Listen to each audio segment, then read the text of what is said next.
Hey, what is up, guys? And welcome back to the FCS Football channel. And today we are back with another match preview. Now, I know we haven't been live here for a while. I have a lot of stuff going on. Life's been a bit shit. I'm going to be honest. Life's been a bit shit. I've also got a part-time job during the World Cup, so I didn't do much content in and around the World Cup because of that. But yeah, really, life's been shit. So I haven't kind of been in the mood in a sense to do stuff, but hopefully I should hopefully be back. I've been a bit shit, I know that, but you can't sit around being depressed all day, can you? You gotta move. So here we are. That weren't quite where I was expecting this start to go, but yes, we do have a watch along for the Bournemouth game tomorrow. So details are, as you can see on my side. So the stream will start at about 7:30 tomorrow. Kick off at 8 o'clock. So of course, be there or be square. Going into this game, where do both teams sit in the Premier League? Well, Manchester United, we're in the top 4. Lovely stuff. We're in the top 4. Currently sit in 4th. 16 games played, 32 points, 4 goal difference. I'm not great. We could do with a lot more. That doesn't feel right to me as well. Let me double check that. No, that is right. I did think it was, but reading 4 when we were in 4th seems a bit wrong. But no, it is right. Fortunately, and I think I'm looking at this game for Manchester United. I'm thinking, you've got to win it. You're against Bournemouth, who were down in 15th. They lost their last game, Bournemouth, 2-0 to Crystal Palace at what's the Vitality Stadium? That's what it's called?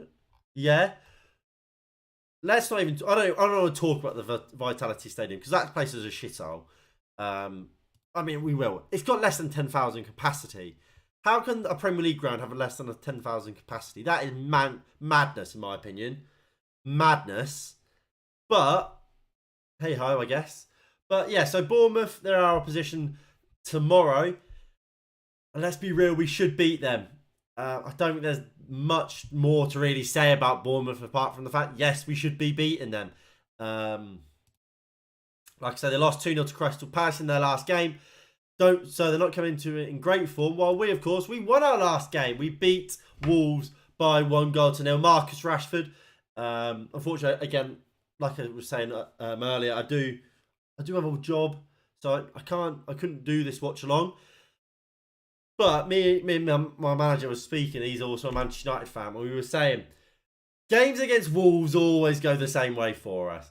It's always a bit of a bore, a bit of a snooze fest. It's a game which, at times, we get lucky that we win the game.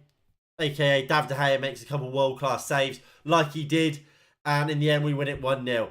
I saw the list of our results against Wolves over the last couple of years, and it's always 1-0 wins. It's always 2-1 wins.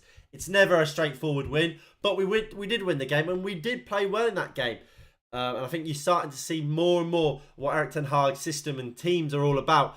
And I do actually think the World Cup break has actually helped Manchester United, because I think you've got players like Anthony Martial back who might not be playing at their very, very best, but I think they're having a massive impact and really helping the team. And I think you can see why Martial will come off and don't play his full 90s, because you've got to protect him, because he is so important to how we play. The way he can just kind of, we go over to this screen, the way he can get, if I drop these all back, the way Martial can drop in, get the ball, drop in deep, and let Rashford make the run in there. Anthony or Bruno, like that, it's so effective. And that's something that I always said was a huge strength of Anthony Martial's, and was something when we had Cristiano Ronaldo playing up top, I felt we missed. Now Martial's back in the team, we don't miss that. And obviously you saw that with Garnacho's great chance in the first half against Wolves. That comes from Anthony Martial dropping in deep, connecting with Christian Eriksen and leaving that space for Alejandro Garnacho to make the run through into. Yes, in the end, I know Garnacho did mess it up. It was the first of all, it was a poor first touch from him. Semedo then gave him it on a silver platter, really, and then Jose Sarr saved it. But it's that link-up play from Anthony Martial with Eriksen that kind of creates the opportunity, and that's why I think Anthony Martial is so important. Moving on into the team news for both teams today. So when it comes to Bournemouth, they're going to play a 4-4-2. They're going to try and be defensively strong, play on the counter-attack. They've got a few injuries. Neto, their goalkeeper, their first choice goalkeeper, he came from, was it Barcelona? Yeah, Barcelona. So yeah, he came from Barcelona this summer. He's out, as is Marcus Tavernier and Philip Billing. They've got a few other players injured, like Ryan Fredericks. Unfortunately, what's his name? Very bad. Who is it? What's his name? The Brooks. Brooks, that's him. Brooks is obviously also still out, which is awful, especially if you know what's kind of going on with Brooks. But they are out, I suppose. Bournemouth, look, they'll play a 4-4-2. That's almost, unless they go to a back five or something, they're going to play a 4-4-2. And up top, they're going to have their two kind of big physical target men strikers in both Dominic Solanke, not Calvert-Lewin, Dominic Solanke and Kiefer Moore. Now, it is kind of an old school front two, both physical, both strong.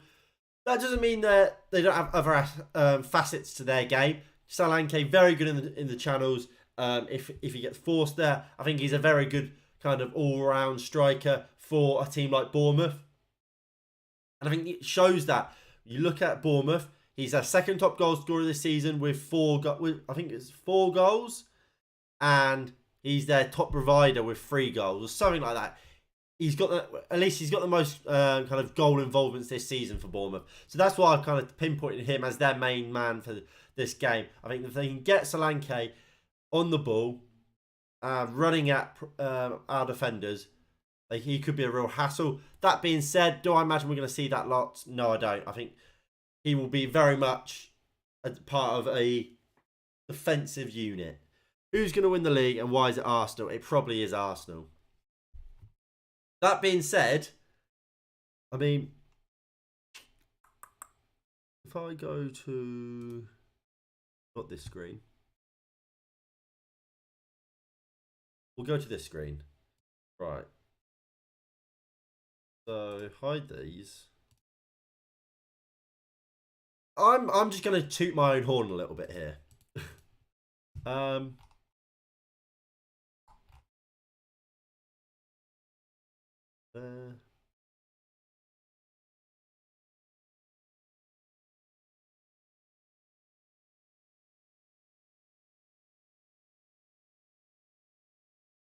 Yeah, let me get the rest of it.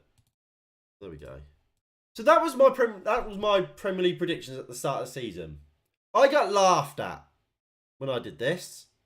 Now some of it is still bad.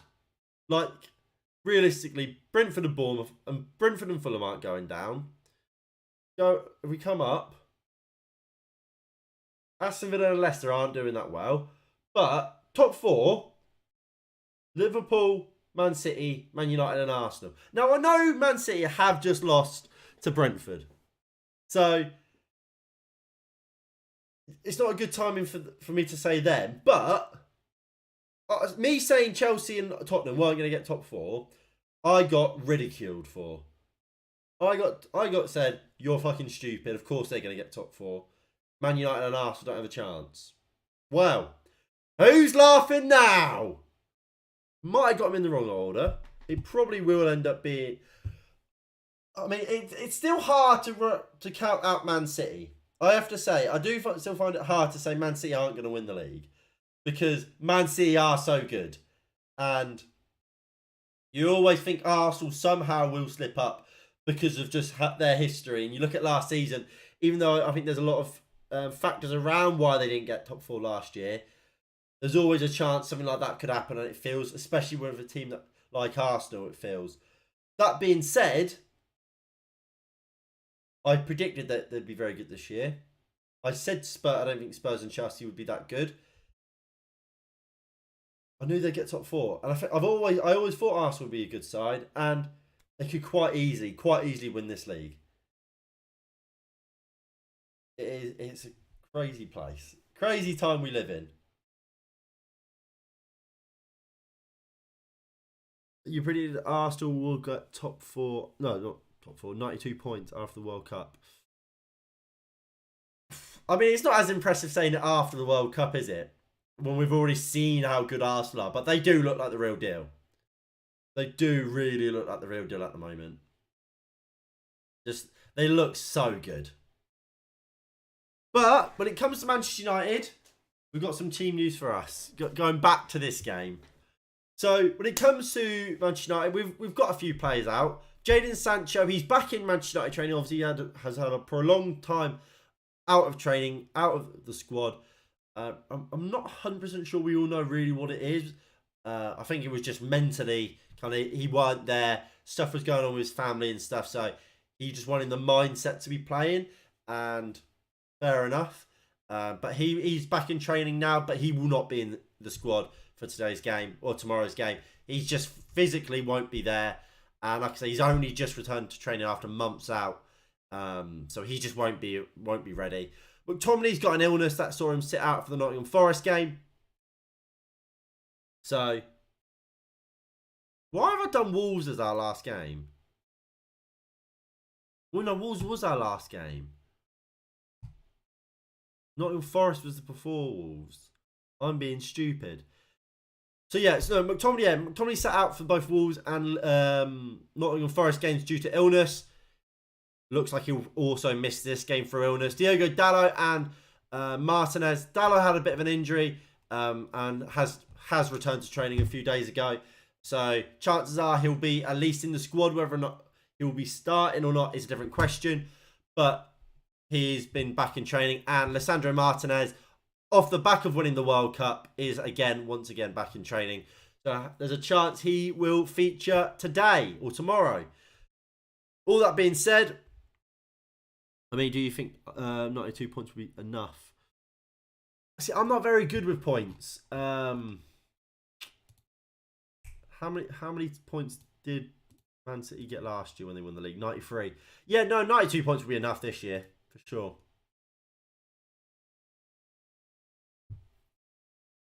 I think 92 points will probably be enough. Man City got 93 last year. That being said, Liverpool got 92 last year. That's rough, isn't it? That is rough. But then you're looking at the last few seasons. So last year, 93 points won the league. The year before that, it was 86.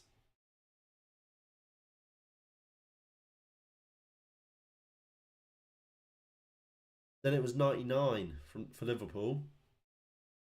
Man City got 81. Then you got 98, 97, 100, 93. Yeah, so about 92 is usually enough to win you a league. Obviously, we had a couple seasons in there where you had Man City and Liverpool doing an absolute madness where you get 98 and 97 points. Like, have a fucking day off, mate. Have a day off. But generally, about 92 points will get you a league title. So it'd be hard to say no, that's not going to be enough. But yeah. When it comes to Manchester United, well, the team I believe we'll see tomorrow from Manchester United, the team I believe Erik ten Hag will use is probably this. So that's David De Gea in goal. He's going to start. Of course he is. Especially now, I mean, as if Dubravka was ever going to play over David De Gea anyway. Dubravka's now gone back to Newcastle after his loan was terminated by the Geordies. So if De Gea's place as the first choice goalkeeper wasn't secure already, it definitely is now. Diogo Dalot, Rafael Varane, Lisandro Martinez, Luke Shaw. I think we will see Lisandro Martinez and Dalot come back into the starting lineup. I just think Erik ten Hag prefers those two, so why would he not use them? I think we'll then see the midfield kind of stay as it has been with Casemiro, Eriksen and Bruno Fernandes. That midfield three for Manchester United have been so good this season. Especially Casemiro. That guy is unbelievable, by the way. He is so good. I don't see a world in which they don't play. I really don't. I actually then think he will start Alejandro Garnacho. I think he's been very good, Garnacho. I know he came off against Wolves at half-time for Rashford, but I do feel as if Garnacho will be given a go today, or tomorrow, sorry. So I think Ten Hag will start Garnacho on the left with Marcus Rashford then starting off the right.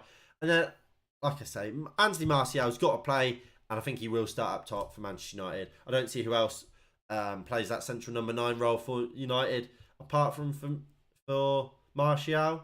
So Martial will play there. Personally, this is the team I would go for. I'm kind of leaving it how it is because I think we are playing really well at the moment. So why change it? I think Dalot very much could start over Wan-Bissaka, and I think Lisandro Martinez could well start over Luke Shaw or Tyrell Malacia. Depends how you see it. If Martinez starts, it would be over Malacia for me, and I'd put Luke Shaw back at left back. But I think Malacia, Shaw, Varane, and Wan-Bissaka as a back four is playing really well at the moment. I'd happily play him, and let him kind of continue. It's one of those things for me where you got to earn your plate. You got to earn your spot. Malacia did that at the start of the season. Then Luke Shaw earned it back. I think it's only fair that Luke Shaw does the same. That players like Lisandro Martinez will do the same. And there's no doubt in my mind that they will get time, they will get minutes, and they will get opportunities to do that. And Lisandro Martinez, when he does come back in the team, he will be great. But right now, I think Luke Shaw's playing really well at left centre back. I will continue to use him there. Plus, look, Lisandro Martinez has only just got back from a fucking week-long bender in Buenos Aires, hasn't he? So I don't think it's the worst idea in the world to leave it with Luke Shaw at the moment, and then next game maybe bring back Lisandro Martinez.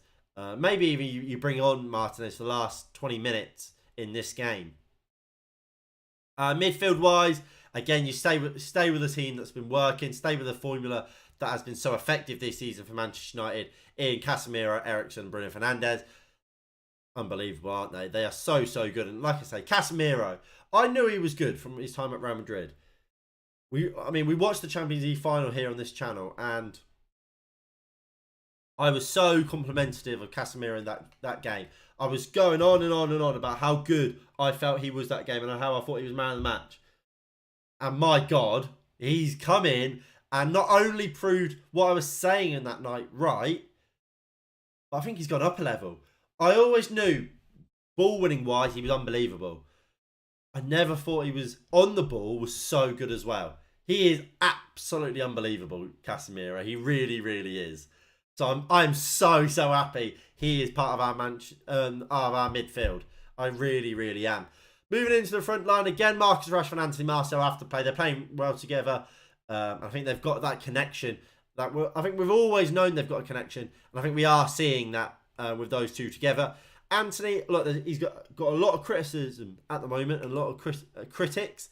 I do think he's a good player. I do think there is more to come from him, and I think you stick him out there still, and you kind of trust him that he's going to come into form and that he is good enough and he is the player that we all thought we were getting, because I think we have seen glimpses of it.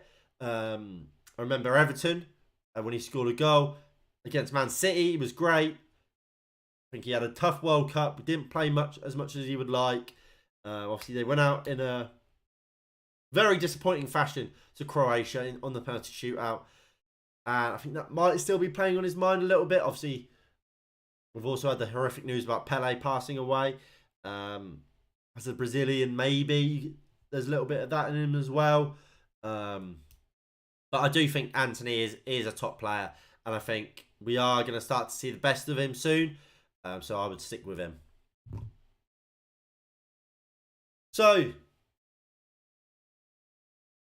are we going to win the game? Yes. You've got to have faith. We are going to win this game. Look at the league table. We are 4th. A win tomorrow, takes us into 3rd. As it stands, we are 4 points off Man City. 4 points off Manchester City. If anyone had told you that, after we lost to Brentford, and did we draw to Brighton or did we lose to Brighton at the opening day of the season? I feel like we lost. We would have laughed at you after 16 games to be 4 points off Man City. And I would have bitten your hand off to take it. And here we are. We can go third in the Premier League with a win. It's as simple as that. Let's go do it. Let's go win this game. Win it convincingly. And I think we should be doing that. At the end of the day, this is Bournemouth we're talking about. We're talking about Bournemouth. They still don't have a proper manager, as far as I'm aware. I'm almost certain Gary O'Neill is still the interim. I think he should be given the permanent job. I think he has done a good job. But technically, I'm pretty sure he is still the interim. Let's go batter him. Let's go batter him. And I think we are capable of doing that. We've shown that in victories against the likes of Nottingham Forest. So let's go do it against Bournemouth. It's going to be a tough game because they are going to play defensive. And it's a game that, historically, Manchester United have kind of struggled in. Against a team that's defence deep, will try and play on the counter-attack and will just try and stop us scoring and stop us winning rather than try and win the game themselves. A low block has always been something United have struggled against in the past. However, I do believe we can beat them. I do believe that we are good enough, and I think we have grown so much as a team since Erik ten Hag has taken over. We create so many chances. It's only a matter of time before we show with ease how we can beat a team like this. Especially given that Bournemouth don't have their first choice goalkeeper. Mark Travis is a goalkeeper I don't particularly rate, and he will almost certainly be in goal for Bournemouth. So I don't see any reason why we aren't winning this game and why we shouldn't be winning this game. I'm going to go for a 3-0 Manchester United win. Simple as that. Anyway, if you guys have enjoyed today's match preview, please do hit that like button below and subscribe if you are new and you haven't already. That would be greatly appreciated. Again, we do have a watch along for the game. Details are there. So watch along will start at 7:30. Kickoff is at 8. So please do tune in for that. Be there or be square, as they say. But yeah, thank you all for watching. And I'll see you all in the next one in a bit. Peace.